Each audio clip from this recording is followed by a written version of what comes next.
ya bilo fani ya katelele. Amoyo wankulu ndinu yawe. Oyera ndinu wachikhalire oyera. Ndinu wopatulika wosala nzopasakaza. Pamaso panu pali ukulu ndi ule. Muwalira mokongola ndi mwangwiro mudzioni.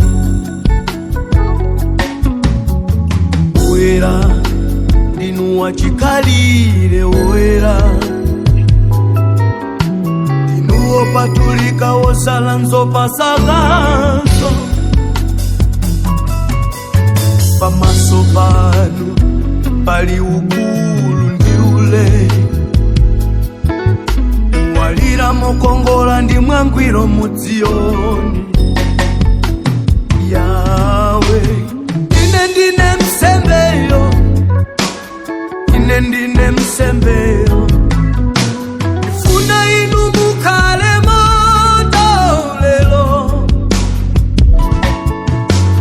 Ine ndine msembeyo. Ine ndine msembeyo. Moyo yopatulika yokondweresa inu noka. Yawe ine ndine msembeyo. Ine ndine msembeyo. Ifuna inu mukhale moto lelo. Hey, ine ndine msembeyo. Ine ndine msembeyo. Moyo yopatulika yokondweresa inu noka. Hey, hey.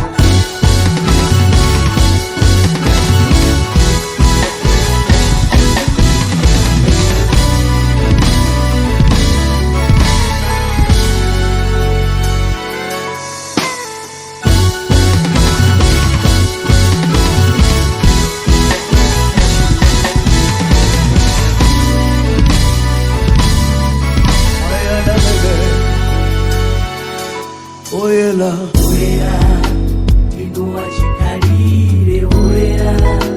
ndinu wopatulika yawe. Wopatulika wosala nzopasakaza. Pamaso panu pali ukulu ndi ule. muwalira baba. Muwalira mokongola ndi mwangwiro mudzioni. Amanekale ndinu oyera oyera oyera baba. Ndinu wachikhalire oyera.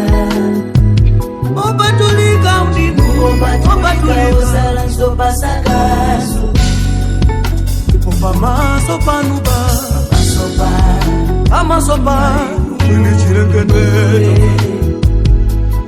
Mama yoyo. Muwalira